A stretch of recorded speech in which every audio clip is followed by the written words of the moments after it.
Hello and welcome to Under the Skin from Luminary. This week I spoke with Jimmy Dore. Jimmy Dore is a comedian, commentator and host of The Jimmy Dore Show on YouTube. He's a popular, progressive, leftist, political YouTube pundit and he's a bloody good comedian. I really, really like him. Banter decanter. What have you been doing then? Just scratching your own arm. You must have done something. I'm trying to think what about dating? Oh, I went, brought Harry Hawkins to watch the rugby in the pub because it was his birthday. Who were Ireland playing? Was it Yes. Six Nations? Versus Italy. You were versus Italy. Harry Hawkins. So yeah, what happened? Well, we watched it and we chat. I think he just wanted to talk about Russia and Ukraine to someone. Yeah? What did you say? We were like, oh, it's terrible. That's good, Jen. Brilliant insights. He gave us the ideas of how to blow up the tanks. He's like, I'd go here and I'd stop them. Yeah. Military strategy for Ukrainian generals. Yeah. You know that can I just tell you something important? I know you don't know this. So you know, guess what the president of Ukraine used to do? Cheesemonger. That's your actual guess? Yeah. You're guessing he's a cheesemonger. Why that? It's the first thing that came into my head. Why did cheesemonger come to your head? The universe. Don't blame the universe for that. The universe is doing a damn difficult job, and it doesn't. What did he do? Swimming coach. No, stop guessing. All right, have one more guess. So first was cheesemonger, then swimming coach. Now where are you going? Well, you seem to be amused by it. I am. I'm interested in seeing what jobs are at the forefront of your mind. I've moved on to different. I can't even remember what I'm asking. No. What do you think this is? You think that the world's a 1980s British sitcom, don't you? Where people just do things like be cheesemongers. What did he do? He was a stand-up comedian, Jen. I was going to say YouTuber. That's close. Might have been, but fact is. But does he tell? Never mind. Does he do what? But does he have humour in his? Well, he does actually, yeah, because my friend Bruce told me that when someone goes, do you need a lift? Like when Joe Biden offered to airlift him out of Ukraine or whatever, because of the Russian onslaught, he goes, I don't need a lift, I need ammo, which is sort of a joke, sort of pithy, at least. And apparently someone sent me, Daniel Pinchbeck, former guest of the show, a video of him playing the piano with his genitals. I've not watched it. If someone says genitals... why would he send... And no one cares. Ukrainians don't care about that. They like it, probably. Because that's... Look, it's like the Beppe Grillo in Italy. It's like Podemos. Are you taking it as a hint? Yes, finally. What I'm saying You'd have to stay in the capital while it's being bombed and stuff. No problem. Really? What if I... Yeah, well, it's probably terrified, but I mean, that's what you got to do. Would you go at the front? It's what you got to do. I'm not going to be one of them ones that's like in some palace sipping sherry. Sipping sherry? Yeah, I'm not going to sip sherry, Jen. Not when there's a war on. Okay. You've got to... You're not going to freak out? Well, yeah, we'll freak out. I'm terrified of war. Who's not terrified of war? What might happen here? It's terrifying. Your area is in the nuclear destruction zone, isn't it? If London gets hit. When would you get to find time to do your research on nuclear destruction? You think that your first job you think of as a cheesemonger is studying the nuclear half-life sites of various bomb targets. Yeah, So you're not dating anyone, Jen? I almost could go on a date this weekend. Who with? This guy who I matched with on Hinge, and then we both disappeared because neither of us care. War. And then we matched again. And he's in Lowestoft. So what does that mean? It's just weird that anyone is in Lowestoft. Well. Both of us are very laid back because it takes about a week. How's his jaw and chin? It's okay. He's got a nice chest. In what way? It's just nice. There's a lot of topless photos of him in swimming trunks. Oh, okay. Yeah. He's got long hair. I noticed you had a little swallow there, Jen. You had a little... you said the word trunks. And also you said swimming coach was one of your jobs. Is he a cheesemonger, Jen? No. He wears hats and interesting shirts, I think. We don't So talk. do cheesemongers. Oh, do they? Oh, yeah, they wear hats to protect their hair getting in the cheese. They wear those netted hats that politicians wear when they have to walk around a dairy or whatever. Oh. So go on. I might go on a date. Go. You might as well. What's the point? Everything's falling apart. Get on a date. Yeah, maybe. Go somewhere. We'll go for a walk. Go. I think he likes running, so it'd be nice to have a running partner. be lovely to have that. Not as a first date, though, Jen. No. You don't sprint on a first date. You'd have to stand. Maybe, I guess he wants to go to the pub. Go to the pub. What else are you going to do? Something to eat. Apparently men don't like eating on the first date. Why? Because they're embarrassed about the way they eat. A lot of men are shovelers, aren't they? The shovelers. Ugh. Yeah. That's They don't want a woman to see what they're really see like. the shoveling. Yeah. Sorry, babe. Could you look away for a moment? I've heard that. That's what I've heard. Eating's too much pressure on the first date. I've always thought first date is a standard. Meal is a standard. Well, did you go on a lot of first dates? Yeah. Only first dates. Were you trying to... did you wine and dine in an impressive way? Sometimes it was necessary. What do you mean necessary? Well, sometimes that's you got to pull out the big guns. Do you know that they need a full dinner? And some people are happy with a drink. Yeah, some people would just pop round, yeah. Like it's more like that. Yeah. Like that's the dating game, isn't it? I'm sure it's almost like, I'm out of the game, of course. But when I was in the dating game, Pop round. Pop round. Would you pop round? That I think happened a lot in COVID, is my guess. That the pop round got a real boost. Yeah, probably. Because you can't go out, so pop round. You're not meant to be meeting at all, but you are because you're a young person and you're libidinous. I've heard. Well, did you do any lockdown dating? Nope. Did you sit on the pebbly beaches of Lowestoft?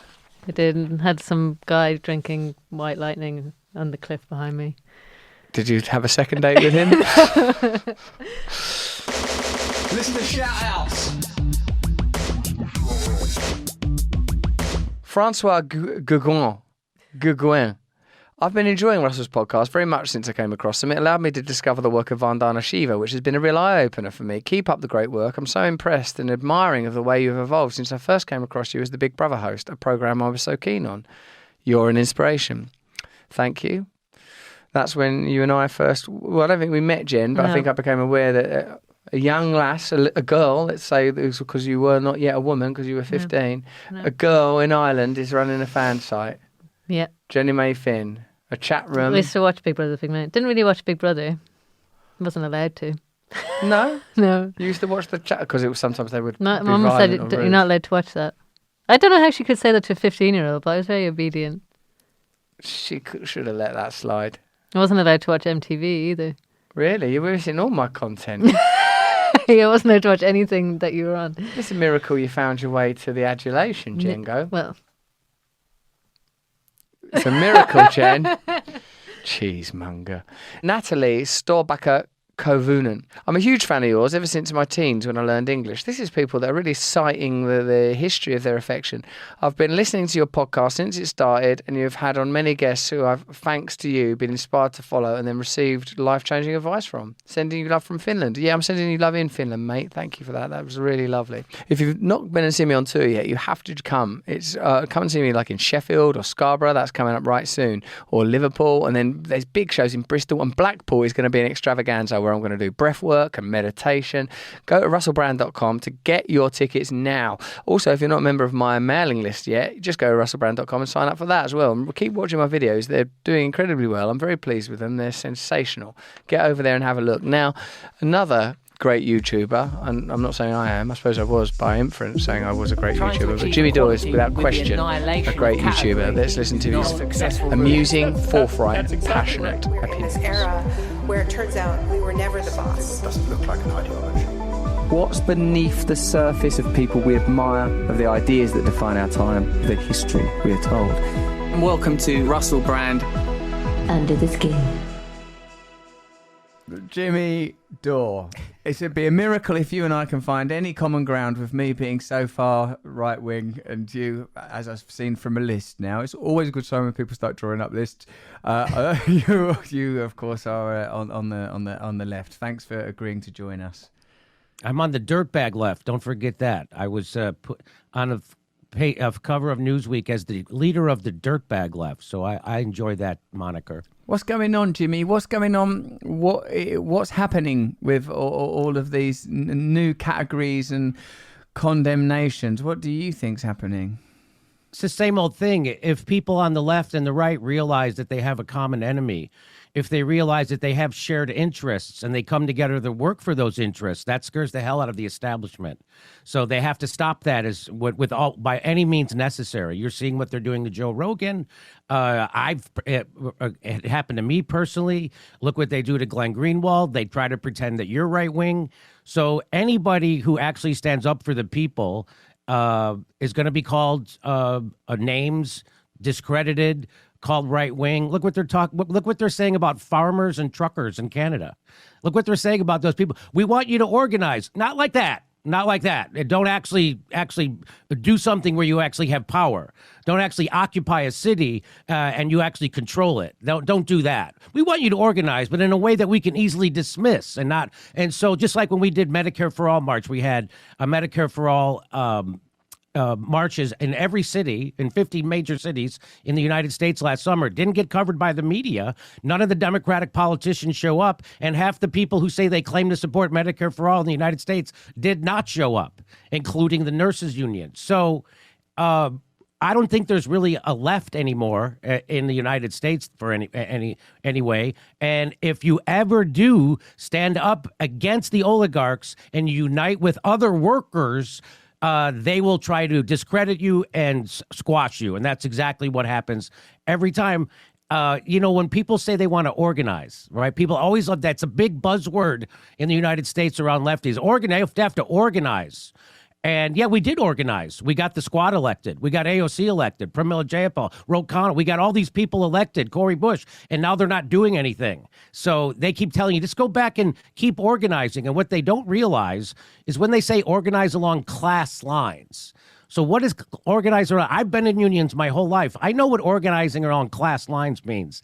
And here's what it doesn't mean. You don't go to the shop floor and go, who here is a libertarian? You're out. Who here is a Trumper? You're out. Who here is a Boogaloo boy? You're out. Who here is a Proud Boy? You're out. Okay, now we're going to organize with who's ever left. That is not how organizing works. They know that's not how organizing works. And so when people actually do actual organizing and they connect with people on both sides of the aisle around common interests, that's the scariest thing to them. Thanks. You've actually answered it. Okay. Literally, that's literally the experience. When you say, forgive me for not knowing, because I'm a fan of your YouTube stuff, and I love what you do on your channel and how you communicate. I really do. And I also saw it when you had Glenn Greenwald on and you stuck up for me. And I appreciate that as well. Thank you. And I'll just. I was sticking up. I was sticking up for everybody. That doesn't matter. It's about the principle. I defend Alex Jones's right to freedom of speech. I defend yours. I defend Joe Rogan's. I defend Glenn Greenwald's. Julian Assange, most importantly. Yeah. And those are the people that the establishment don't want us to defend their freedom of speech. And right back at you, I'm a big fan of your show. I'm very jealous of your popularity. I was talking to my YouTube liaison, and I said to him, hey, I know we're being suppressed. Look at Russell Brand. Look at all the views he's getting, and we're talking about the same things, and he's killing it. And the guy says to me, Jimmy, Russell Brand's a huge star with millions of followers.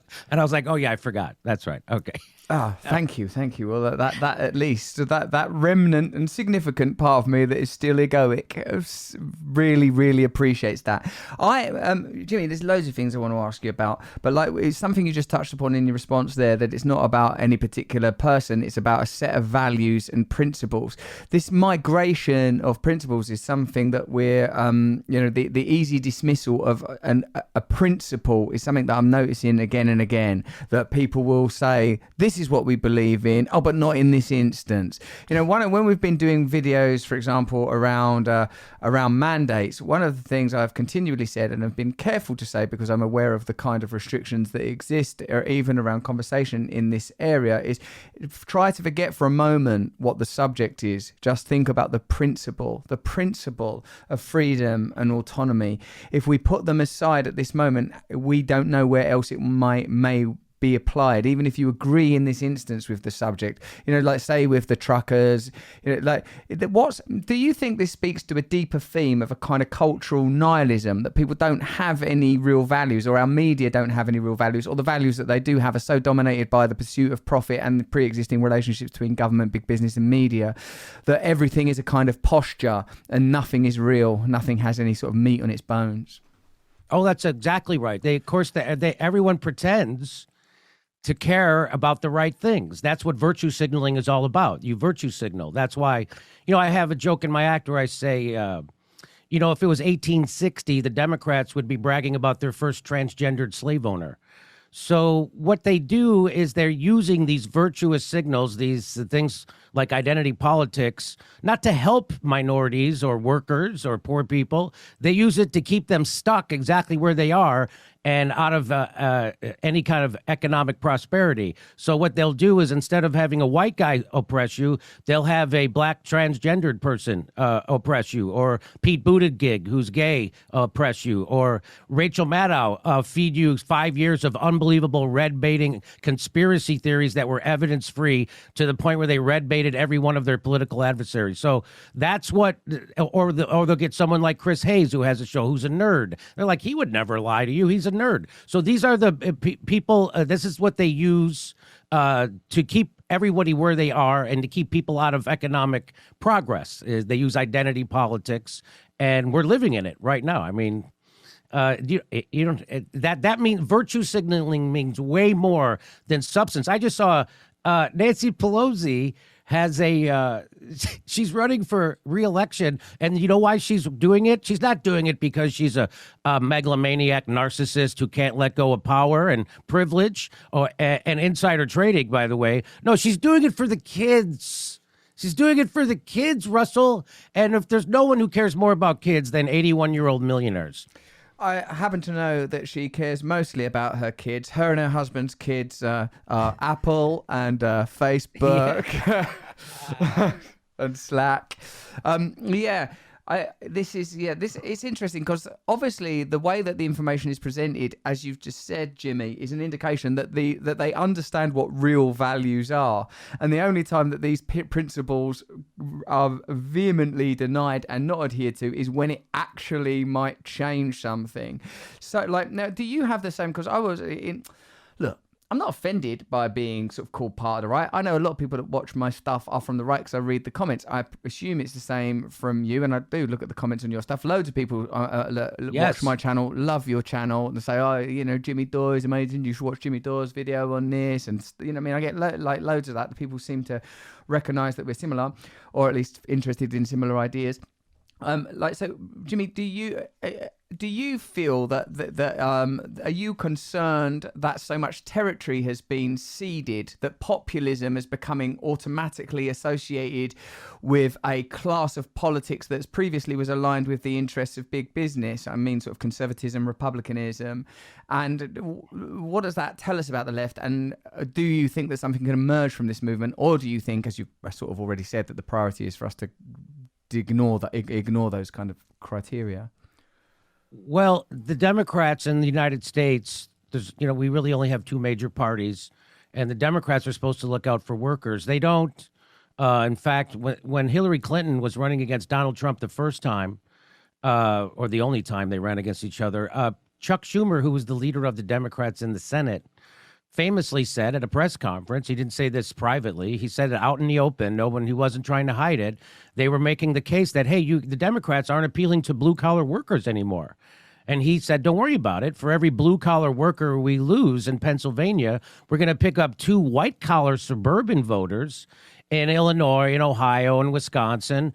And so he's literally admitting, we don't want to represent blue-collar workers anymore. We're in bed with the white-collar, college-educated elites, which has normally been a Republican constituencies. So no one's representing them, and workers are gravitating towards Republicans, people like Donald Trump, because they got nowhere else to go. People didn't vote for a game show host because they were thrilled to do so. People did that because they were desperate and they couldn't trust the system anymore, the oligarchical system. We had just elected a black guy with a Muslim name in response to George Bush. They gave him a peace prize on his first day in office, and he immediately ramped up the war in Afghanistan, started bombing Libya, put a hit on Osama bin Laden, dropped 30,000 bombs in Syria. And boy, that's the thing about those peace prizes, huh? Nobody ever tries to win a second one. He then went on to create, to deport more Hispanics than all the presidents combined since 1890. Barack Obama did that. Barack Obama built those cages that they were putting immigrant kids in that they claimed that Donald Trump built. He didn't. Those were built by them. Donald Trump deported way less Hispanics than Barack Obama and Joe Biden. Plus, Barack Obama kicked 5.1 million families out of their homes in a similar economic crisis in 2009. Okay, so black people's income went down. The income disparity exploded. Barack Obama gave us a right-wing health care plan that was a giveaway to big pharma and the big health insurance companies. He didn't give us a public option, and he didn't give us Medicare for all. So if you voted for McCain or Romney, you would have got almost the exact same government we got under Barack Obama. So that's why people are voted for Donald Trump the first time, and why half the 100 million people don't vote in America. The biggest voting bloc are people who don't vote. The second biggest voting bloc are people who call themselves independents who aren't affiliated with either of them. The smallest voting bloc in the country are Democrats and Republicans, and that's the way they like it. So just a few handful of people come out and decide our elections instead of the biggest majority, and that's what they want. I mean, of course they want to they want to suppress the vote, and that's exactly what's happening. And they don't want you to understand what's so people don't get that even people like Noam Chomsky these days have forgotten he wrote a book called Manufacturing Consent, and that the establishment media is there to do just that, manufacture consent. So this idea that there's that Fox News is worse than CNN, is worse than MSNBC, is ridiculous. But they all serve the same people, and they're all telling just as big a lies, just different ones at any given time.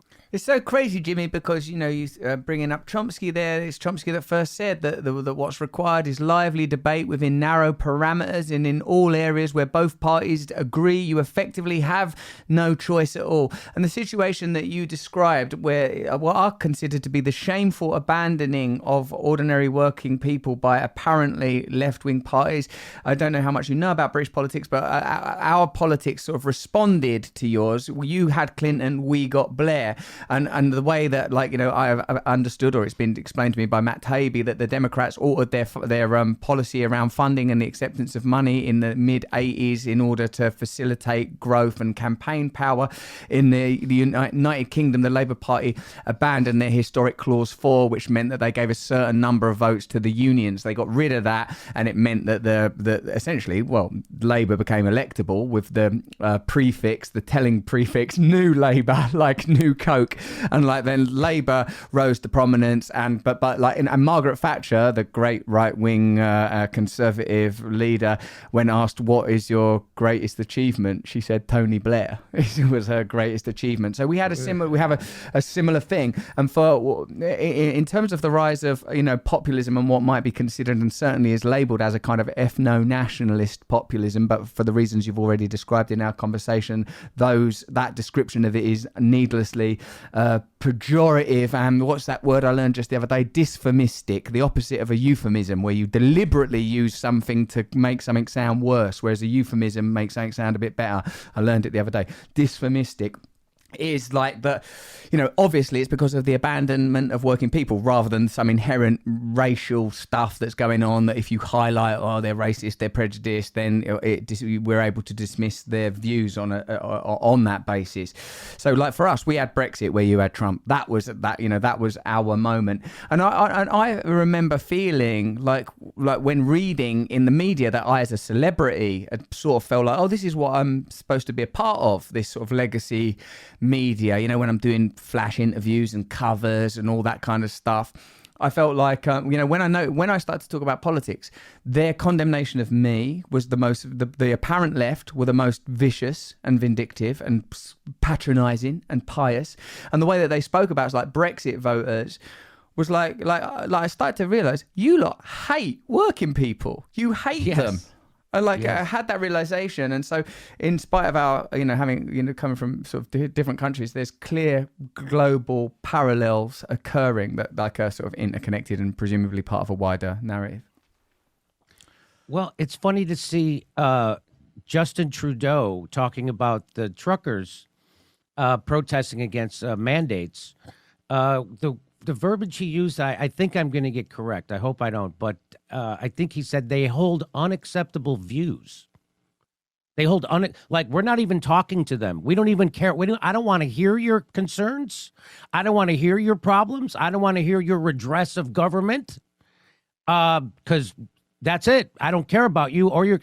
And they try to make it out to seem like they're a fringe group. There was 20% of the truckers, is what I've read.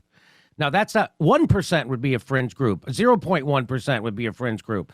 I'll even give you 5% would be a fringe group. 20% of truckers who have now been joined by farmers are not a fringe group. You want to dismiss them as a fringe group because they now actually have figured out a way to protest their government that makes a difference. They've found a way to shut down capitalism temporarily to get their point across. And that's why they have to dismiss them that way. And of course they hate the workers. The head of the leader of the Democrats in 2016 said, we don't give a shit about the workers. I don't care. We want white collar people to vote for us. Who cares about the workers? Let them go vote for Trump. That's their sentiment. That's how they feel. And so that's why we're living in the times that we're living in right now. And it's everything that comes from establishment media is set in the prism of left, right, Trumper or not Trumper. Everything. They're doing this with there's a protest happening in another country. They're framing it as the Trumpers. They're doing that in the United States, no matter what happens. So it's either you're with us or against us constantly. And I'm not doing that. I'm telling people during COVID, don't turn on your neighbor over vaccinations. Turn on the establishment. In the United States, they did a study. Over 200,000 people would still be alive who died from COVID if we had Medicare for all. They never mentioned that. Who do they want you to be angry at? They want you to be angry at your neighbor, a nurse's aide, or a teacher, or a student, or a truck driver. That's who they want you to be angry at. And I'm reminding people that's a trick to get you to hate your neighbor. Your neighbor and you have the same problems. They all have been crushed by the lockdowns and this oligarchy who in the beginning of COVID in the United States, they all got together in Congress and they passed a vote, the CARES Act, which what did that do? That was the largest upward transfer of wealth in history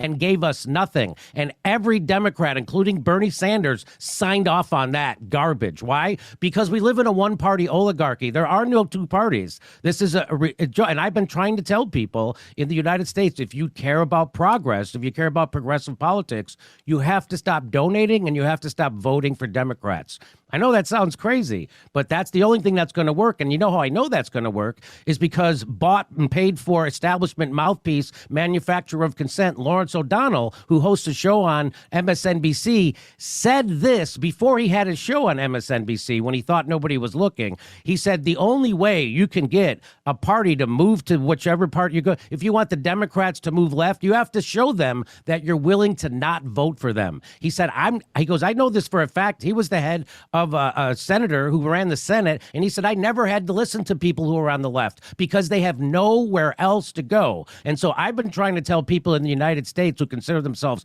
progressives or lefties, you have to withhold your vote from the Democratic Party for at least one election cycle, and then you'll have real power. That's how you get power. That's the only power you have. They don't care about us or our vote. That's why they gave us Joe Biden, who was a worse candidate than Hillary Clinton. He's an actual racist. He's an actual enemy of the working class, and he's an actual maniac war criminal. He's that's not hyperbole. And so that's who they gave us, someone worse than Hillary Clinton. And so if we're not willing to do that, our country's going to keep getting worse. People don't want to hear that, just like they don't want to hear that everybody, no matter how many masks or vaccines they take, is going to likely get Omicron, which is COVID. So this idea that we're turning on our neighbors over a disease or a virus that everyone's going to get no matter what, and that the establishment has been wrong, the CDC and Fauci have not only been wrong but lying, and we've documented their lies here. So I don't remember exactly what the question is, but my answer is always keep your eye on the oligarchs and don't fall for the bait to blame your neighbor for your misery, because it's not your misery. Don't blame an immigrant. You know, if somebody gave your job to an immigrant, you know who did that? That's a capitalist who found somebody in a more desperate situation than you are, and he can now exploit them harder. So it's not that person who's your enemy. Your enemy is global capitalism.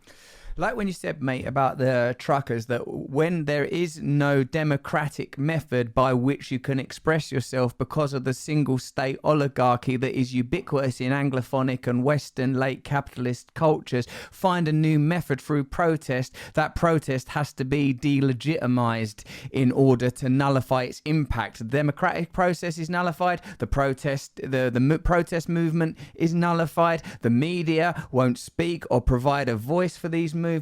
I'm reminded too when you say about the turn on your neighbours for what are, I would say, issues that ought not be determinate of Vandana Shiva when she came on the podcast, talked about how it's always been the imperative of colonial powers to create a divide and conquer dynamic, and it's something that the British were excellent at when conquering territories of India, and something that abides still through the ongoing policies of big agriculture and all of that kind of stuff. Also, though, sort of formulating this into something of a question, because last time it wasn't a question that I even gave you, it was a series of announcements which you very kindly turned into a 5-minute response, and I appreciate that, I'll tell you that much. That when Crystal Ball off of Breaking Points came on, I asked her, look, what are we, why are we trying to inhabit the Democrat Party with meaning and purpose when it's evident they ain't going to do anything? Do you believe it's possible? Now, you just suggested in, at least withhold your vote for one cycle.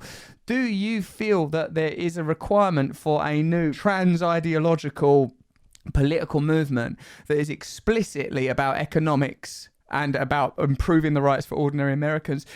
Do you think it would work in your country? Do you think it would work elsewhere? Or do you have any optimism that the Democrats could change, even though after what you've said about Biden and what we know about how they treated Bernie and they made the Trump, they preferred Trump over Bernie, is the fact of the matter. So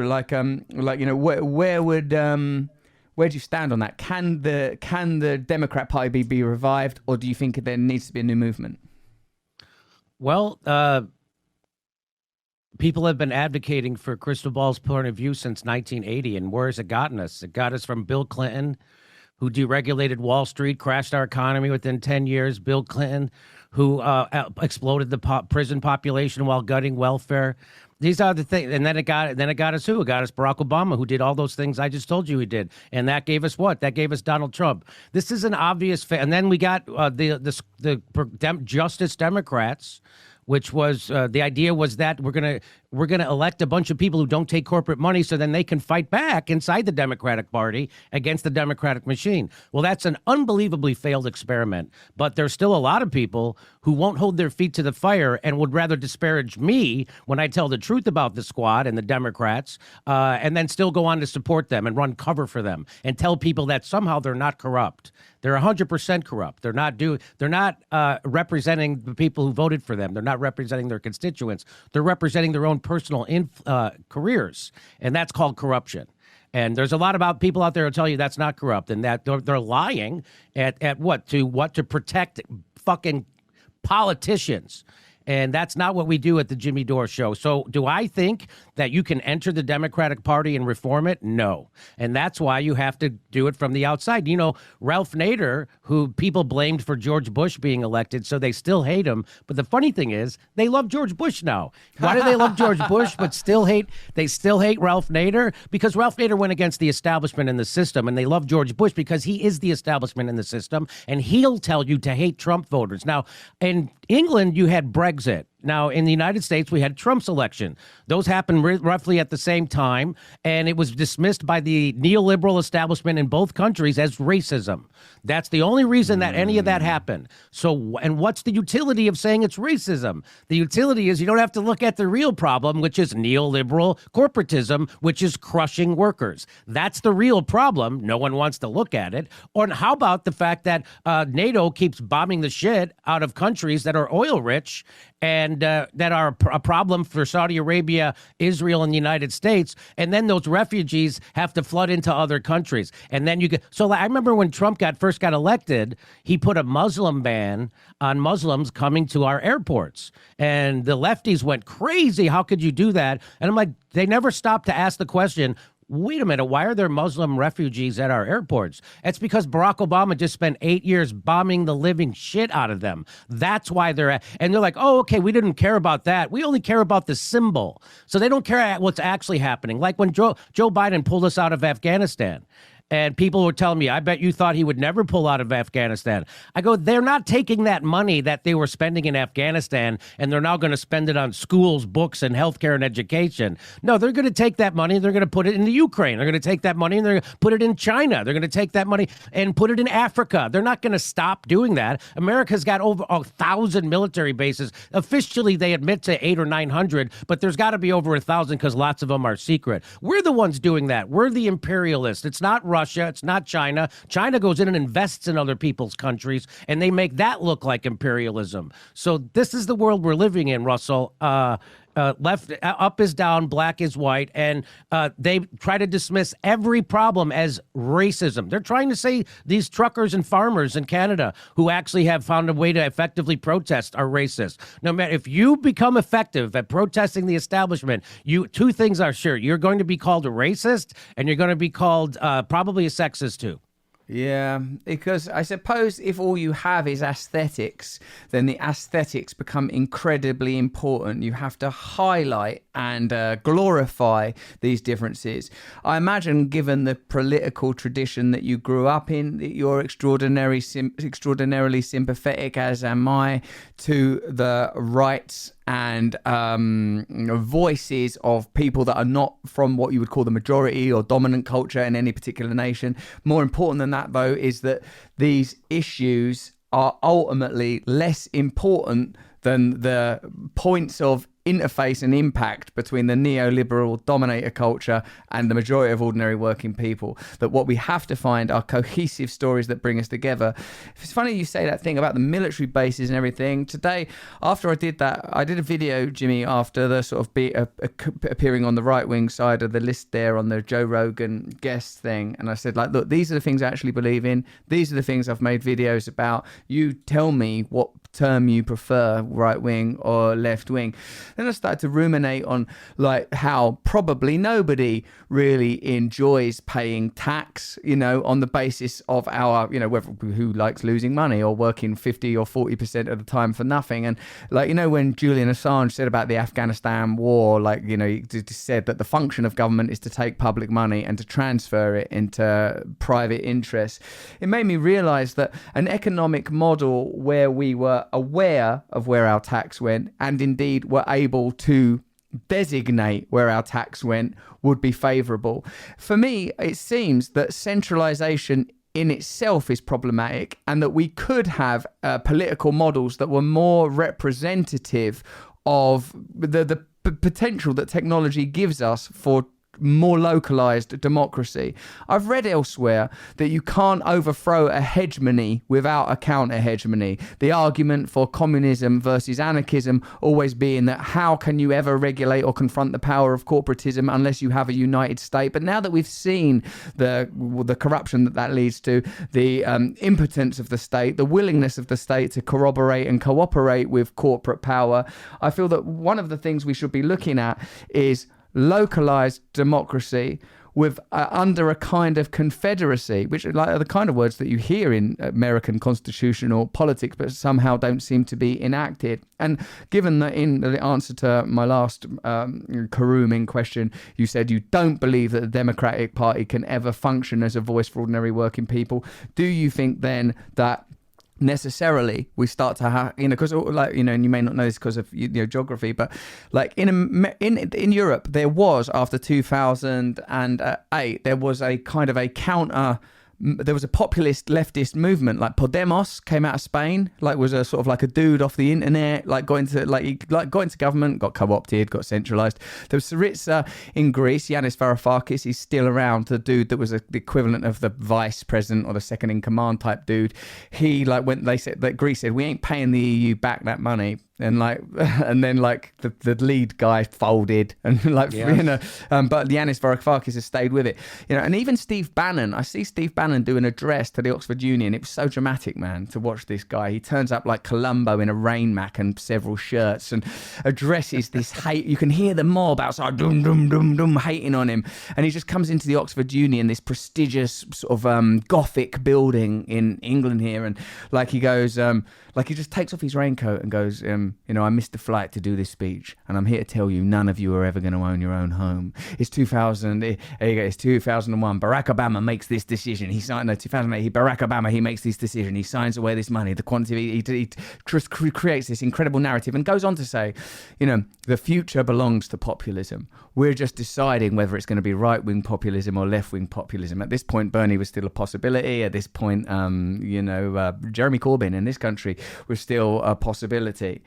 I suppose what I'm saying is that, whether it's like giving people more direct control over the way that their tax dollars are spent, more control over their community, while acknowledging the necessity for some forms of centralized power over municipal projects like roads, hospitals, law enforcement, military. I know there's a lot of balls to keep in the air here, but what seemed to you to be the absolute priorities in creating a new politics, like media control, freedom of speech, allocation of funds, real democracy, waking people up, which is just I know this is your bread and butter, you do it every day. What would be your priorities, and would you address some of the things I said, like that sort of local, like that tax autonomy model and stuff? Well,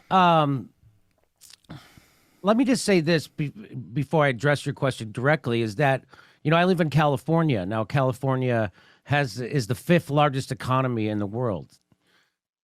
Just the state of California. And we have a supermajority Democrats elected in California to run our state legislature. Supermajority, meaning Republicans can't stop anything the Democrats want to do. And we also have a Democratic governor. So if you think the fix to capitalism or oligarchy or to the republicanism or corporatism or to any of the problems in your life is voting harder Democrat, this should disabuse you of that idea. There's people sleeping under every bridge in California. We don't have student debt relief. People can't afford to live here. We have unbelievable income disparity. We have a housing crisis, and we don't have health care in California. So if you think you can vote your way by voting Democrat out of any problem you're in, that is ridiculous. And that's why when people come on your show and say, we got to just vote harder for Democrats to fix it, they don't even believe that. That's just a lie. That's no one who is a sentient being who's been alive for the last 6 years. I've been watching politics since 1980. Nobody could believe that. That's just a bullshit, 100% on its face. The people who keep telling you to vote for Democrats are people who don't want to actually get outside the polite society that they circle in. The bubbles that they travel in. They want to stay friends with all those people who are oppressing workers and all that stuff. And they don't want to. That's what that is about. Now, how can we get more control over our government? Now, I mentioned Ralph Nader before, and I said this before I knew he had said this, but in 2015, 2016, I was telling people, because the Democratic Party had cheated Bernie Sanders. That's not hyperbole. It was proven. People had to step down in shame that they were cheating. Hillary Clinton was literally running the Democratic National Committee during the primary, which is, that's fraud. That's unethical fraud and should be criminal. So what I told people is, you can't now give your vote to these people. So what you have to do is if everybody who voted for Bernie withheld their vote and told pollsters that they're not going to vote for Hillary Clinton, she would be down 10% in the polls and she would never have a chance to beat Donald Trump. And so then we would have power. And then the Democratic Party would have to come to us because then they can't win an election without us. So we would be forcing some kind of an issue there. And so that's what Ralph Nader was saying all the time. We don't have to win an election. If we can get 10% or 15% of the people, 10 million or 15 million people to band together and say, we're not voting for you unless you promise us health care. We're not voting for you unless you promise to end the wars and invest that money back here. We're not voting for you unless you promise to cancel our student debt. We're not voting for you unless you promise to give us a living wage. They would have all that power. Now it's up to the Republicans or the Democrats. Which ones do you want? And now to be all out in the open. And if neither of them wanted those votes, that's when we'd have another trucker sit down where they would shut stuff down. So that was my big idea, Russell, that you don't need to get enough people in a third party or a major party that could actually win a national election. You just need to get enough people that are like-minded who are willing to not vote for those parties. And that's how you influence them. And that's how you can have massive. So we're not going to get anything in the United States without massive public displays of protest, right? Direct action. So that's what's happening in Canada. And they don't want to cover that. As you mentioned, they're not covering it. And if they do, they cover it in a disparaging way because strikes are catchy. When that stuff, when people see how well that's working, how much that has the establishment shitting their pants, because they have to stop that soon. And as soon as, if people saw that, we could actually take our power back, right? I said if everybody who worked at UPS and Amazon just didn't go to work for 2 days, the whole country would stop. And so they have to realize their power. But the problem is unions also get corrupted. And so now the major unions aren't really against the oligarchy. They are the oligarchy. So that's why it has to come from the bottom up. It has to come from the grassroots. And as far as the things that you talked about, like more local level participation where you can see where your tax dollars go, yeah, I mean, of course, that is if you could start at a local level, that's always the best. You know, we were lobbying here with Ron Placone in Pasadena, California. We would go to the city council meetings and we would lobby our representatives for broadband, right? Why can't we have universal broadband provided by the city, and how it would save everybody money and how it actually. And so anyway, I'm with you on that. I need more ideas that way. I'm not, I haven't looked into it probably as much as you have, but yeah, I'm all for that. Hey, so how did you there's a few more. I mean, I've got questions to fill the entire hour of content. You'll be astonished to learn I'm a professional person. But Jimmy, I want to know, a little bit more biographically, how did you come to cultivate this perspective? How do you manage the tension between being an entertainer and an activist, obviously explicitly and in a pretty dedicated way? That's what you are. How do you manage that tension? How did you cultivate these views? And yeah, that's enough to start with, isn't it? Well, I grew up poor. I grew up one of 12 kids. My dad was a cop, and he worked 2 jobs, and the second job was working bricks to bricklaying, and then I had to do that with him. So I worked with my hands. I grew up poor. I drank powdered milk until I was in 6th grade and stuff like that. And I saw that the people who worked the hardest didn't make the most money, and that the rich people didn't really work harder. They made most of the money, and everybody I knew was working their ass off, and they were struggling, even back then. And so now things are way, way worse. So that's really shaped my views on things, but also the Bill Clinton presidency in the 90s, because we were always told, you got to vote Democrat. That's the lesser of two evil. Turns out Bill Clinton was the greater evil.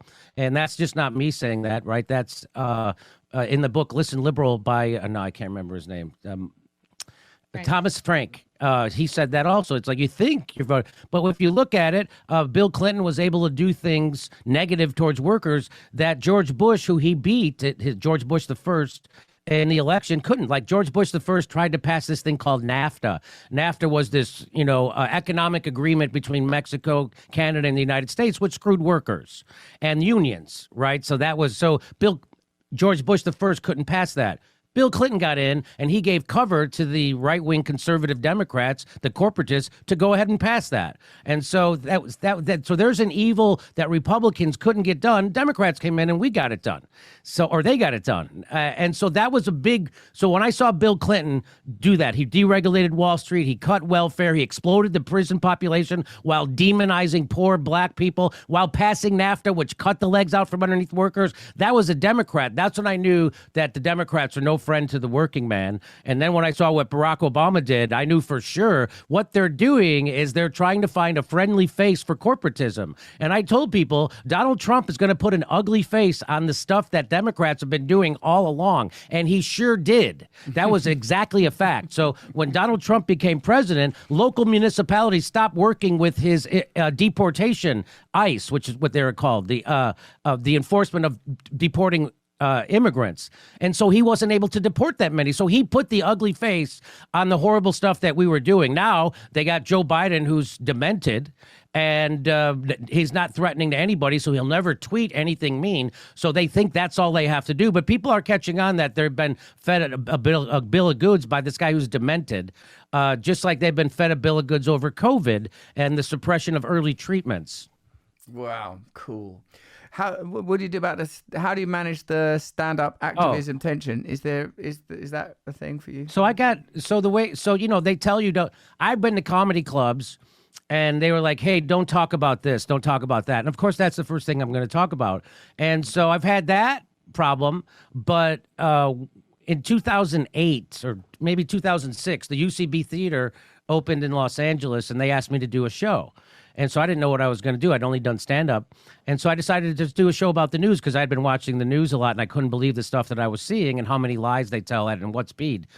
And so that kind of I started doing this show about politics. And then I got an hour special on Comedy Central called Citizen Jimmy. And I talked about all the stuff they tell you not to talk about in comedy clubs because you're going to split the room. You're going to divide the room. And I talked about all of it, but I did it in a way that was inclusive. It was us against them, not me against half the country. I did it in a way that was inclusive, and it was very popular special, and it even was chosen best of the year by iTunes, which is, if I don't tell you that, nobody will. That's why I have to tell you. And so that actually gave me and then I got a radio show from KPFK, which is a lefty public radio station here in Los Angeles. So I was encouraged to go against the establishment and the status quo. I was getting, by the establishment, they were rewarding me with things like every time I went against it, I won. And then I started doing news on YouTube. And again, it's so much easier to do a better job than the establishment news. But I've lost a lot of friends in show business because of my politics, because I wouldn't vote for Hillary Clinton and I wouldn't vote for Joe Biden. I'm done voting for corporatist warmongers. And when I did that, they started, I'm their enemy. And because that's how narrow their thinking is. They can't understand that, no, you're just choosing another evil. You're not choosing a better evil or a lesser evil. You're choosing another evil. In fact, a lot of people say it's a worse evil because the Democrats could pull off more evil than the Republicans can because they put a pretty face on their evil. So that's where I'm at. I'm not going to participate. I'm not ever voting for another corporatist warmonger. I don't care how big of a boogeyman they put up against them. So that's kind of where my politics comes from. I've always been lefty, always been working. It's always been us against them. I keep my eye on the establishment. I keep my eye on the oligarchy, and I don't get distracted by trying to hate on my neighbor. Do you think this comes from? Yeah, it's interesting that your father's a cop, and there's a point where that was regarded, and in my view, or be still as a community-driven vocation, that people that work in the police force are members of that community. Check this, Jimmy. One time I was, I used to hang with, go to protests and all that. A lot of it was, I was still crazy, I was still a junkie. And I enjoyed the chaos. Well, the first one I went to was at Accident. The Liverpool Dockers Union were protested in Trafalgar Square because, I don't know, they were getting screwed over. I don't know. I just came out of the tube station and they were throwing paving stones, and there was horses running around in the street, because it was a mounted police force and stuff. I was like, whoa, I like this. I just liked the chaos of it. Then I learned a little bit about what the Liverpool Dockers struggle was actually, about. There's obviously the kind of things that you've already talked about. And then I started to get involved in just attending things like Reclaim the Streets, which were more sort of anarchist type movements that were pretty serious and could be pretty destructive. And there were a lot of famous protests in the sort of late 90s, early 2000s before I got clean from drugs, and certainly before I became a celebrated television comedian that I was at. One time I remember being right up at the front line against the plastic shields, and I heard the accents of the men primarily behind the shields, and the people that were there protesting and throwing the blocks. And I noticed that the police all had accents that were like mine and were from places like Essex and Kent and like the suburbs of London, where I'm from, where I grew up in a single parent family. And a lot of the people that were throwing the blocks and stuff, not all, but were people that come from universities and higher education and that kind of stuff. Now, no discrimination at all. Everybody should be, we should all be rowing in the same direction. But I started to feel, I like the police force, them ordinary working people, because I was, a default criminal by virtue of the drug addiction and the way that drugs had necessarily acquired. I grew up with that kind of slightly anti-police type stance. But as I've grown, I've realised that there could be no populist political movement with any chance of success without the full cooperation of the police force and the military. Is absolutely impossible. And plus, the vast majority of people, my assumption would be, are drawn to those vocations by a desire to serve and a willingness to self-sacrifice. And these are people that you don't want to see maligned. These are people that you want to see celebrated, brought into the fold, along with nurses, health professionals, the people that are working. I've got people that I went to school with are in the fire service. Now, I know that don't bring up the same sort of tension because it's not law enforcement, it's rescuing. And of course, in your country, you've got the 9/11 semiotics around that stuff. And I did some stuff for their unions and all of that. And I feel like that these are the people that we've got to kind of appeal to and stuff. So I wonder how much growing up in a household with a police officer that's having to work a second job, laying the bricks and whatnot, is the personal of the experience of the political. How much of that is still in you? How much of that is in your blood and in your understanding of the way, even ideas of what is right, Well,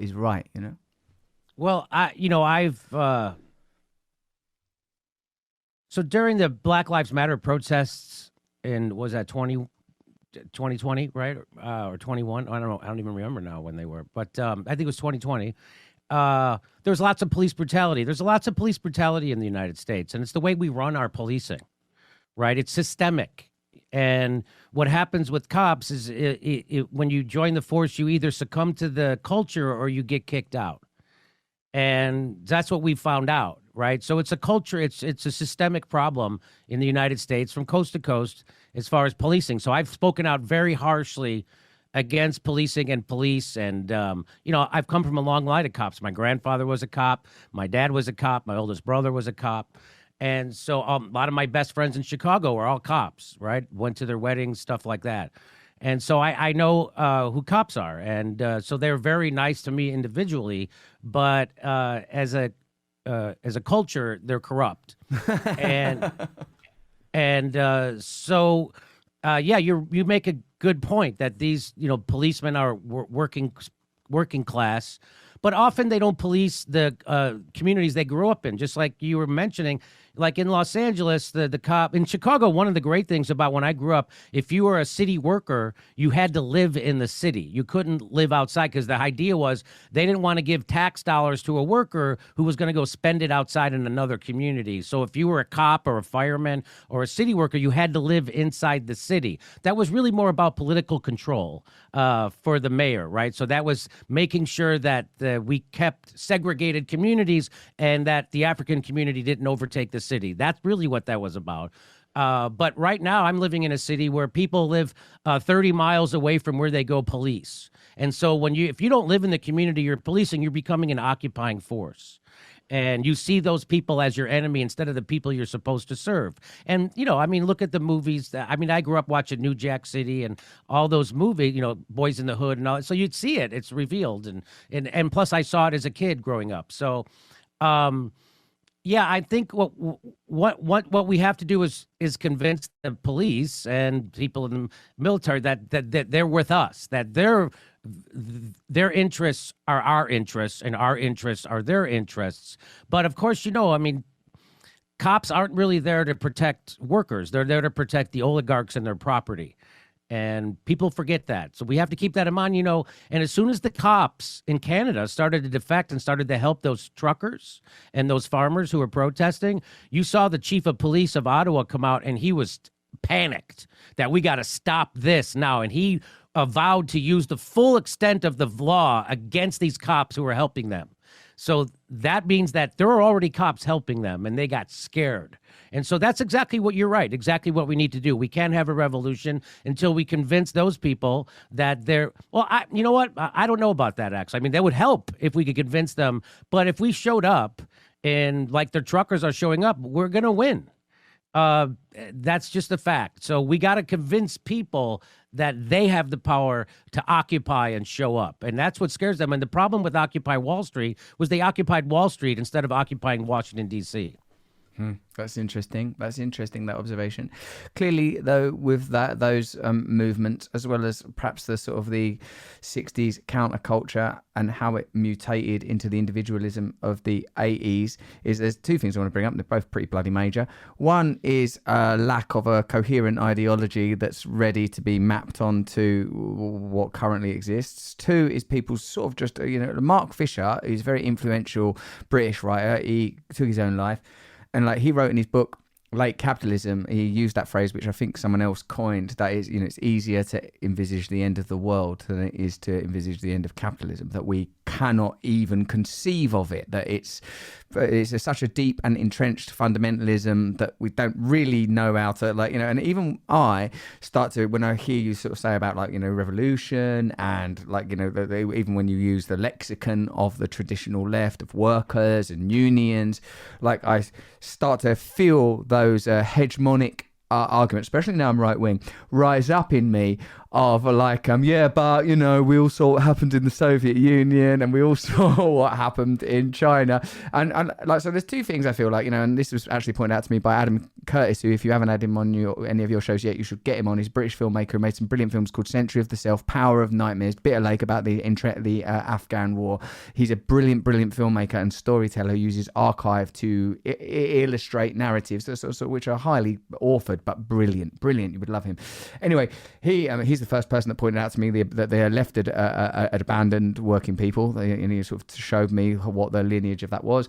And it was Adam Curtis too that said that the problem with Occupy Wall Street is after they had that amazing 99, the 1%, they had some brilliant ideas, but they were unable to sort of mobilize. And of course, there's no condemnation of them. The revolution is ongoing. It's an ongoing process. He also talked about the Arab Spring, that when there are these uprisings, if there isn't a coherent ideology to be mapped onto the pre-existing heterodoxy, then what tends to happen is someone the Islamic Brotherhood in the case of Egypt are able to sort of come along and go, well, we've actually got some pretty clear written down ideas that we will be deploying. So and this is sort of tangentially connected to this, I call it an ancillary inquiry. It's my belief that the communist critique suffers somewhat because it necessarily had to replace religious ideologies because of the sort of historic context in which it arose. So it's sort of materialistic in its own way. A mate of mine said that the problem with communism is it places economics absolutely at the heart of all ideological arguments, when really what you and I are talking about are things like fairness, justice, love, unity, fraternity, sorority, togetherness.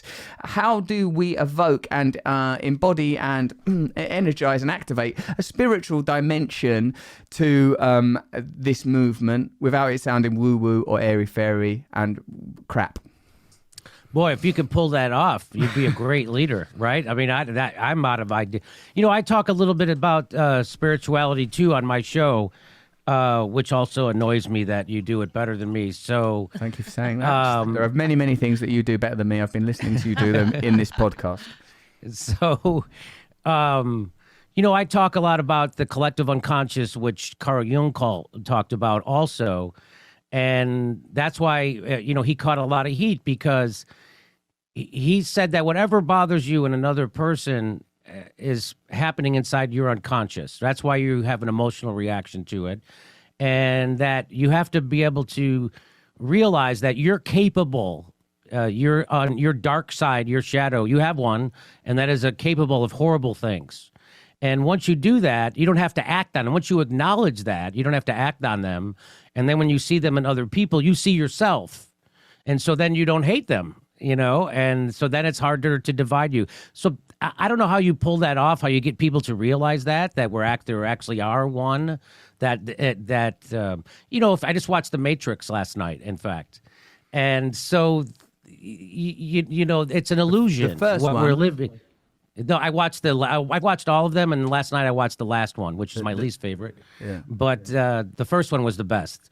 So for my take, anyway, that really explained everything.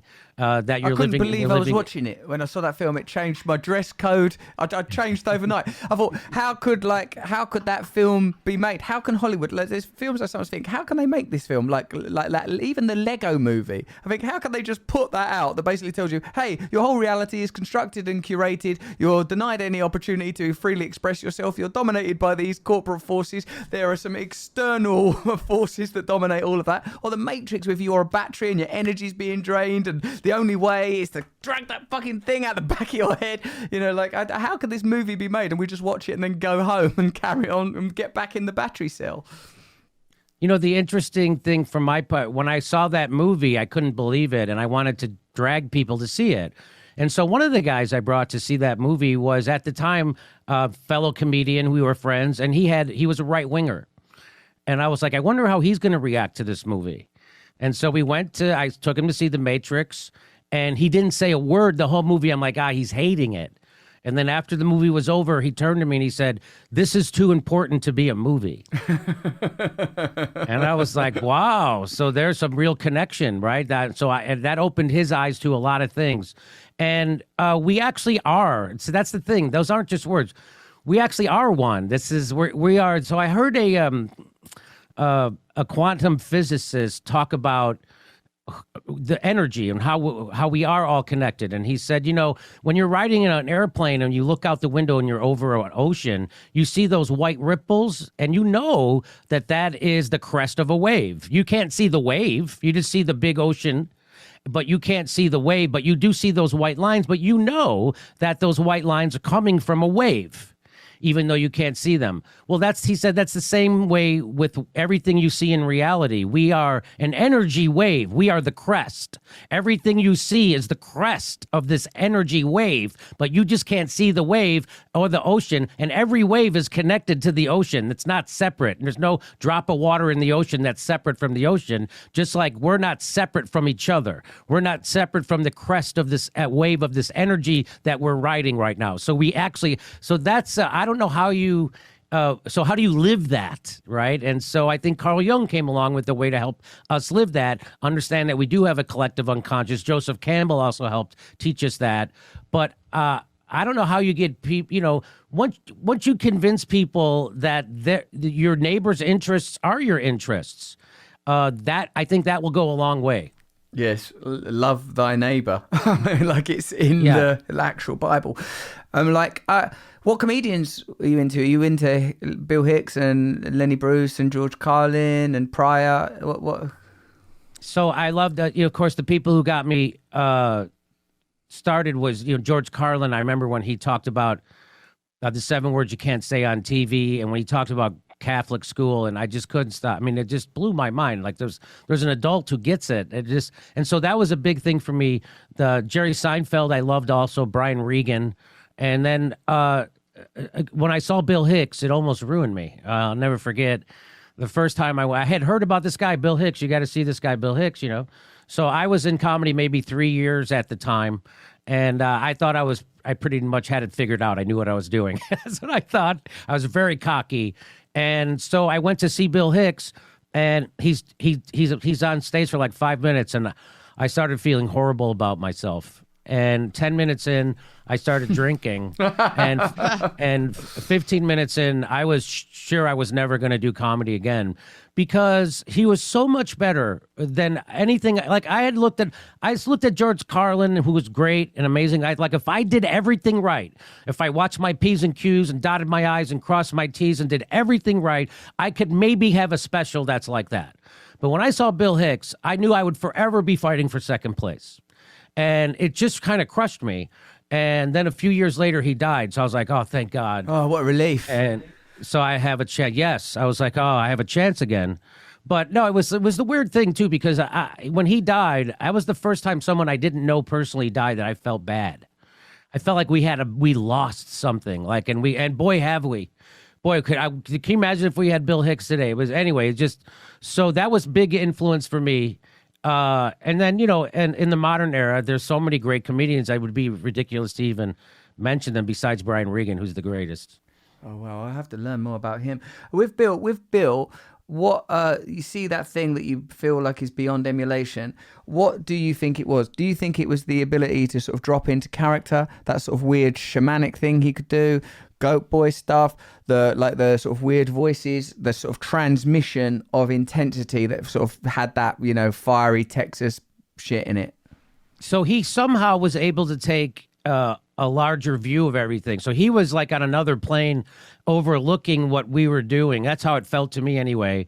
And so he had a greater perspective than everybody. And then he coupled it with an amazing ability to mimic, pantomime, deliver jokes, to do sound effects even. He had it all. He was an amazing performer on top of his insight and his philosophy that he injected into his comedy. And he had also this rage that I connected with. I also have a lot of anger and rage that I grew up with. And, and that was another thing. I was always told to hide that. Comedically and as an entertainer. Like, you can't go on stage, because I tried to be like Bill Hicks. Of course I did. And I got my ass handed to me very quickly. And I remember my girlfriend told me that, Jimmy, you don't look like you come from a blue collar. For like when I would get on stage, because I grew up poor, I would always try to be very coiffed and very well dressed, and I had to wear hand-me-downs until I got out of high school. So as soon as I could dress nice, I tried to, and I tried to present myself.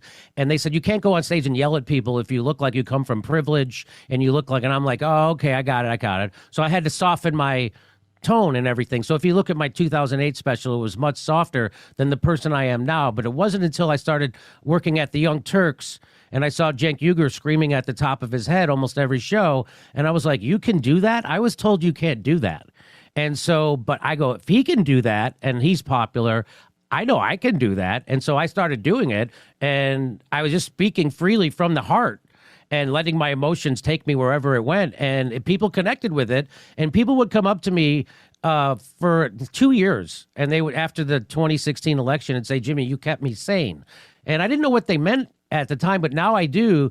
What they were meaning was, Jimmy, you were expressing outwardly what I was feeling inwardly. So they were feeling rage at the system and what was happening, and at their politicians selling them out and the establishment squashing everyone, and nobody speaking up for them or anybody telling the truth in any of the media. And when they felt like that, and they would look around in the world and nobody else seemed to be as upset as they were, so they thought they were crazy. But then when they saw me come on TV and I said it, then they realized that they weren't crazy, that there were a lot of people who think like me. And that's also what Chomsky taught us, that's the point of the establishment corporate media, is to make you feel isolated. It's to make you think that the thoughts you're thinking, you're the only one having those thoughts, that I should have a living wage, I should have free college, I should have health care, we should end these wars. They don't want you to think that. And so that's what the establishment media is there to do. And that's why they would never give me, a guy like me, a platform saying the things I'm saying, which is why I have to go on YouTube, Rumble, and Rockfin. And because the establishment isn't going to endorse this, right? And so, in fact, they're suppressing us right now, and they're trying to get rid of us for telling the truth, not for lying. So, again, I forgot what the point of the question is, but that's where I'm at. Oh, no, that's cool, man. Like, it made me feel like sort of, in a sense, Bill, your love of Bill Hicks became sort of an agent, or as well as Cenk there, of your self-realization and self-actualization. And you also gave me a valuable reminder, because hubristic man that I can be, I sometimes forget that our function is to channel what we know to be the common experience and not to fall into the trap, which I've fallen into so many times, of thinking, this is me. I am this thing. I fall into it all the time. You know, I have to remember, like, because I had this big moment that you won't know about because it would be irrelevant to an American, where in British politics, right? I started talking about politics a lot and said, there's no point voting. Whoever you vote for, you'll get the same result, right? I said that and I got a lot of blowback. And then I went on this big sort of news show with, it was like our equivalent of something like 60 Minutes, where the anchor is like a right hard ass, this guy, Jeremy Paxman. And my reason I love Mark Fisher, who wrote that book, Late Capitalism, is because when I had this conversation with Jeremy Paxman, I goes to him, I see you all the time on the television with these politicians and you saying to them, answer the question properly, you're lying, you're prevaricating, tell us the truth. And then when I come in here and tell you that it's pointless, you hit on me. And this thing went all viral, it's like 10 years ago or whatever. And anyway, so my little channel started to be popular and successful. And I ended up, I think somewhat because maybe it was around the time that Obama maybe went on Mark Maron, the leader of the opposition came round my house to do an interview on YouTube. They lost that election pretty badly. It was the leader of the centre-left party. They were wiped out in that election, perhaps because of doing that interview with me. And I remember there started to be points where I started to think, I am the vessel of this truth. Instead of remembering, no, you're just saying things that people feel. You're just saying things that people feel. Just keep doing that. Don't get caught up in your inner traps. And this is where I see this, when you talk about an archetypal underlying unifying consciousness of which we are all expressions, individual waves of that whole ocean, is to recognize, for me, I'm speaking for myself, like what my job is. My job is to do my best to speak the truth and recognize that I am capable of corruption, that I am capable of vanity, that I am capable of self-centeredness. And as long as I manage that, then I won't go through my life projecting that on other people, because I'll be able to, I own my shadow. I'll own my shadow. That is correct. I mean, I say it all the time that, when I'm calling out the corruption in the media, which is what I really like to do, I point to Rachel Maddow, who gets paid $50,000 or $60,000 a day to manufacture consent. And I say, and I'm no better than her. It's just nobody has made an offer. As soon as someone makes an offer, I'll take it, but no one's offering. So that's what I always like to say, because I don't want to pretend that as soon as you do that, as soon as you say that I'm a better person, I'm more pompous, that's just, again, that doesn't help you. That can only help destroy you. Our job then is to remain humble, to remain grounded, to remain open and honest and keep communicating. Jimmy, thanks so much for coming on here. And there were so many things you said that are just beautiful. I'm really excited to share this with people. I took a photo, I don't know if you noticed earlier, of the screenshot. I'm sure I hope that people will be excited to see that on YouTube, where we do a lot of our work. And perhaps me and you will stay in touch so we can talk about what, if any, future collaborations we can do. I would love to. That's great. I just want to say a big thanks for having me on your show and exposing me to your audience. I really appreciate you doing that. You have a huge audience, and your show is amazing. So it's just, I'm 100% filled with jealousy. Thank you for owning that part of the shadow. I can't wait to come to the UK. I know we have fans over there, and as soon as COVID is over, I'm going to come and do a tour. It's been a real pleasure to talk to you. I'm really flattered that you invited me on your show. Thanks, Jimmy. Okay. See you, man. All right, Russell. Thank you, pal. Well, that was Jimmy Dore. I hope you enjoyed that. Let me know what you thought of it on Twitter using @Rusty Rockets. That's what I call myself there. Everywhere else, Instagram, TikTok, all those things, I'm at Russell Brand. We can communicate, or you can send me an email at help at russellbrand.com. That's if you need help. Or hello at russellbrand.com. That's just if you want to say hello to me, or if you want to comment on the show or whatever. Keep watching the YouTube stuff. Remember, come and see me live in Scarborough, Sheffield. I'm all over Yorkshire and Lancashire. I'm in Glasgow soon, Plymouth, and at Bristol Ashton Gate. That's going to be another outdoor extravaganza that's coming up in April. Make a point of travelling around the world with me. Let's start building this movement properly. Also, you should be listening to Above the Noise and meditating. I just did a nice one on and envisaging world peace and inner peace simultaneously. You can get that on the same site you're on right now, Luminary. And if you enjoyed this conversation, why don't you listen to Bill Burr? Why? Comedian. Interesting comedian on interesting topics. Crystal ball. Mentioned in the podcast. Brilliant. Yeah, and then you can sort of follow a little line of inquiry. Keep checking out my YouTube channels every day for new videos, and thank you for listening to Under the Skin from Luminary. From Luminary. From Luminary. From Luminary. from luminary, in from luminary, in from luminary, in from luminary.